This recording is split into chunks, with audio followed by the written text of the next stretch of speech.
Hey guys, I'm here to talk to you about MLA format as I promised, and I'm trying to get back to my source, there it is, and bring up my document. So I'm going to probably move this document that you see right now in front of you in and out of the window here.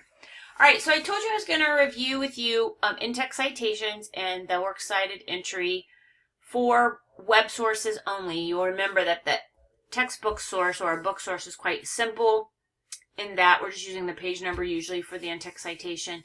But most of our sources for our argument and for our reports that we've revised are web sources, whether they're from databases or actual websites that we found in our research. So you'll notice that I have at the top of the document 3 example in-text citations. And I'll remind you that the author last name that I'm putting here in blue is your best choice. Article title from the article that you found online is your second best choice, and then the website title is your third best choice. But of course, this is also dependent on the way that you introduce the quote. Remember the quote hamburger and all of that. So I've moved the document to the right a little bit so you guys can see. I found this source at the CNN website about unschooling. You remember that was my topic for my pretend report, my pretend argument.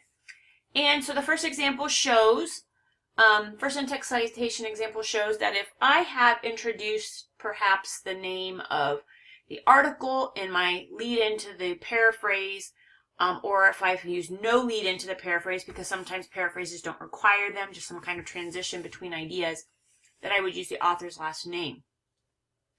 Again, that's the first and best choice for an in-text citation, but what if I decide to quote something from this article and I say, according to Jackie Wilson, and then I, continue on with the quote. So then I want to use not her last name since I did it in the lead-in, but I want to use the article title. And notice that I've used a shortened version of the article title. The actual title, I'll scroll this over, or pull this over a little bit more, is quite long.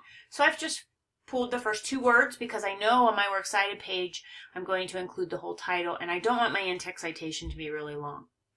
And then the third example, let's pretend that in my lead into the source, in this case I'm putting in summary form, I tell the author's name and the article title. Then I'm left with the last choice, which is to say I found the source on the CNN website, and it's hard to see it, but CNN is in italics. So that's a quick review of how in-text citations work.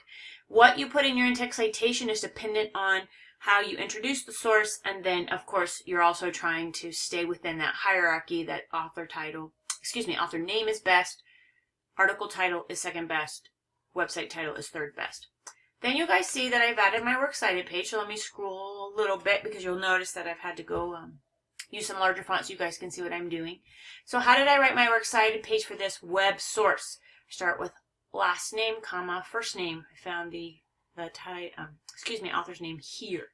Title was here, so I've put all of it in inside double quotation marks, and notice that even though the website article title does not have capitalization, MLA rules require that we capitalize all words except for prepositions, so words like of and in and about and with, and also articles like a, and the. So I don't have any of those, so every word is absolutely capitalized, and I have a period at the end.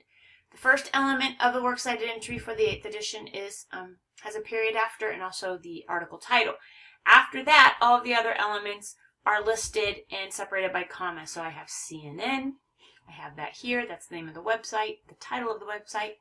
If I scroll down to the bottom and move my document over this way, you guys see where I got Turner Broadcasting System down here, which is what I've typed there. The date, I have to go back to the top. So you have to navigate through your website a little bit. The date is here. So I've included that in MLA format, which is inverted. We have to put the date, calendar date, then the month, then the year. Then I have my website address from up here, but you notice I've condensed it. I've cut off the HTTP, and the www is still there. And I've cut off some of the end because it's so long. And then I have the access date, and I don't have to include what I'm highlighting right now. The access date, I can cut it off and make my entry even shorter since, and this is the rule, if I have the date of publication, I don't need the access date, but I'm just using it to be thorough. I worked with a student in the Writing Center today who had researched a source and then went back to find it today and it was no longer available. So these things happen, and so sometimes having the access date is a good thing so that people know when you actually found it in case when they go back to look for it, it's not there. So of course, just a couple things to point out about the works cited.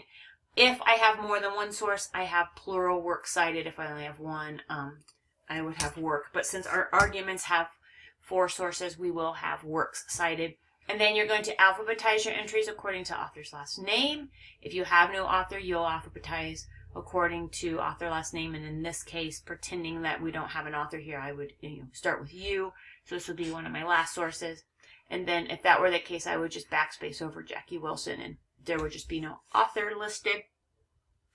And so you're going to have 4 sources, and they should be double spaced. You guys notice that I'm using really big font just so you can see this in the presentation easily. But it's double spaced, and notice where the first line is here at the left margin, and then all of the additional lines are indented 5 spaces. Okay, so that's a review of in-text citations and works cited entries for web sources only. And just a quick reminder that if you're using some database sources, don't assume that the entry that the database tool in creating the website works cited entry for you, don't assume that it's correct. Make sure that you go through the example I've provided as I've gone through the elements and make sure that you have only these elements and you can delete things that the database tells you you need but you really don't. Okay? All right. I will see you guys in class tomorrow night.